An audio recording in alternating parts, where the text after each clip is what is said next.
So this cinematic is the opposite of Good Man. So if you went with Hansen, you dropped her off on her planet.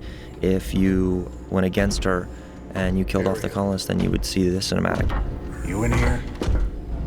This was a challenge because we only had a couple sets and we needed to create a pretty compelling, kind of scary cinematic. And it's kind of one of those tricky situations where you walk into the lab, you'd be able to see everything. So it was kind of one of those situations where we're going to take some liberties here. And we actually built this room with the cinematic in mind so we could create these rafters, so we could get these really spooky 80s films type of perspectives.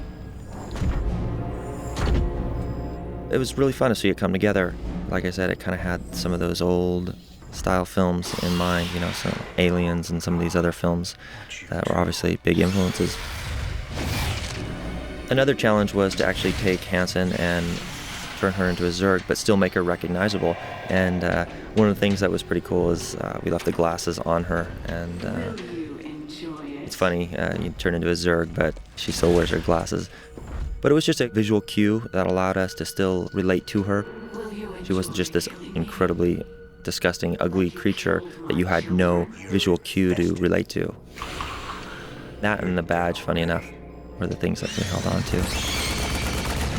It was really fun to be able to explore these characters in different storylines. On one, you know, you save her and you get a kiss, and on the other, she's actually infested and you actually have to put her down. Finish it. You know, one of the things with this cinematic too is we had a comical note at the end where he said, right after he shoots her, he turns around and he said, "What is it with the women in my life?" And a lot of people responded positive to that, but a lot of people also responded negatively to it and just felt that Jim was getting too dark, so we actually pulled it.